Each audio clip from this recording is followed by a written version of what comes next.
Friday, the 25th of October 2019. Good evening and thank you for tuning in to the English edition of Ora News. My name is Alexandra, bringing you the only daily update of the local Albanian news translated into English. The High Council of Prosecution has unanimously decided to set up the special anti-corruption prosecution with the 8 listed prosecutors who have passed both stages of vetting. The decision was made at this Friday's meeting following a proposal made to the High Council of the Prosecution by the SPAC Welfare Commission. At 3 points, the Commission recommended that the special prosecution be established for 30 days within November. This decision paves the way for the establishment of an anti-corruption court, where the High Judicial Court and the High Council of the Prosecution will be coordinated to operate within the same day as the departure of the SPAC. In a press release, the chairman of the High Council of Prosecution explained that this decision causes no constitutional violations. Regarding the election of the General Prosecutor, Ibrahimi said that there is currently no legal impediment and that starting from Monday of next week, the 3 candidates will be called for interview. 22 prosecutors were nominated for the special anti-corruption prosecution, out of which 15 were selected. Out of those 15 prosecutors, 8 of them passed both levels of vetting, 2 have appealed their decisions, 1 of them was dismissed, and 4 others have not yet passed any phase of the vetting.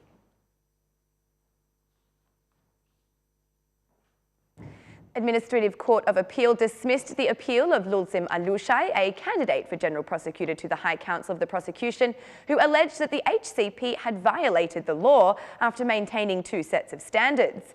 With the dismissal of Alushai's lawsuit, the race for Chief Prosecutor is unblocked, with Artamarku Olsiancela and Fationa Memchai competing. During the court hearing, Alushai stated that he did not request a return to the race, but to repeal the entire procedure, as the HCP did not apply the 45-day deadline to verify the candidacies. He said that there is no legal basis explaining the step the HCP took, seeking to find out why 2 sets of standards should be followed.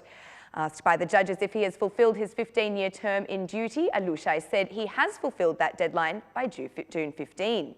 In a statement to the media, Alushai said he would repeal the ruling, which he said was unfair and set a dangerous precedent. The dismissal of Alushai's indictment paves the way for the 2nd phase of the election of the Chief Prosecutor, which deals with the ranking of candidates by scoring. Then the list of 3 names will be passed for voting in the Parliament. The election of the new Chief Prosecutor will be by a qualified majority of MPs' votes, but if this is not achieved, the first candidate listed on the HCP selection is automatically nominated at the top of the indictment. Following the departure of Adriatic Lala on December 18, 2017, Artamarku was elected to a temporary position.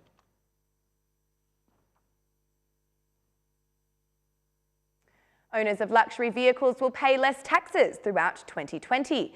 The proposed changes to this bill allow for depreciation calculations of the value of the vehicle at an annual rate of 10% of its remaining value. This proposal comes as a result of a significant number of claims in the General Directorate of Road Transport Services, Tirana's Regional Directorate, regarding the value of the assets trading, which, according to the complainants, should decrease year by year. A luxury vehicle is considered a motor vehicle of up to 6+1, which fulfills at least one of the following conditions, either having a cylinder equal to or greater than 3,000 centimetres cubed, or a value equal to or greater than 5 million lek. The draft also proposes some amendments to the penalties for the purpose of unifying the fine for late payment on the annual tax on used vehicles. Already 5% interest for delays can be applied after 30 days. The draft for the 2020 fiscal package also foresees a 5% reduction in corporate income tax for legal entities carrying out economic activity in the industry. There will also be support for sports with the aim of increasing its positive impact on society by lowering personal income tax. The draft also foresees some legal changes in the process of fiscalisation. The deadline for submitting bank accounts to the tax administration has been postponed to October 28, as the 26th is a day off. The tax administration has indicated that this data can be sent electronically. However, until now, only 35,000 businesses out of 55,000 have submitted the data in this way. According to Rezana Chilmeta, the submission of account data is a legal obligation and businesses that do not comply risk fines of up to 50,000 lek. We would like to emphasise that, excluding the obligation to open and declare bank account details in the tax administration, only the currently registered physical persons who are not registered for value-added tax are exempt.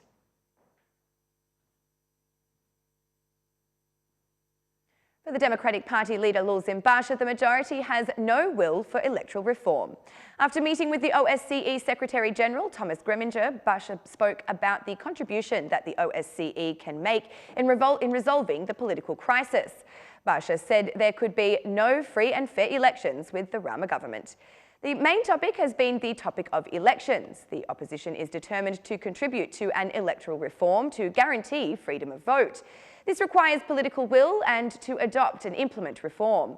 That is the reason why the Democratic Party and our allies have made all our expertise available to this reform. It takes political will, which so far lacks the other side, that is also the party caught in the destruction of 3 sets of elections. So we discussed with the OSCE Secretary-General the help that the OSCE can provide, as well as the role of the OSCE in reminding member states of the standards they must meet in terms of democracy and the rule of law, explained Basha. Basha went on to say the dialogue to resolve the crisis must take place outside Parliament. There can be no dialogue within the doors of the pseudo-parliament. The dialogue will take place outside the doors of the pseudo-parliament. They will be made as per the political dialogue in Albania and neighbouring countries, said DP leader Basha. Basha reiterated that the opposition does not recognise the Commission for Electoral Reform. The Kakavia customs points were, a few days ago, placed under strict controls with increased law enforcement. It has even been learned that some persona non grata individuals have been denied entry during the increased controls. Measures have been taken to prevent incidents on the first anniversary of the death of Konstantin Katsifa, who was killed after shooting at police. More than 2,700 vehicles entered Albania in just 24 hours. It was learned that the purpose of the visit was given as tourism, but that the majority stopped in Gjirokastra. Substantial checks were carried out on every vehicle passing through the Albanian territory. In some cases, items and banners have been seized that may incite ethnic hatred, in addition to the vehicle being refused passage. Police forces will continue to be on high alert over the weekend, as tomorrow will see the celebration held in the churchyard of the village.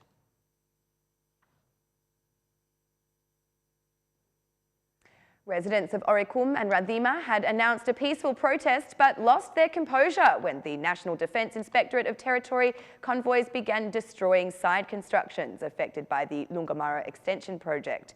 They clashed with police forces and the National Territory Defence Inspectorate, forcing them to withdraw from the action and remove the vehicles.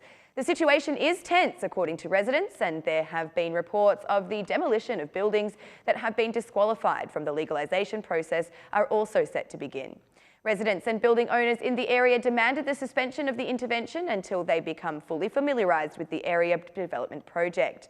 On the other hand, allegations of selectively continuing in the process of destroying buildings. Residents say they will resist and protect their buildings if there is no solution to their demands.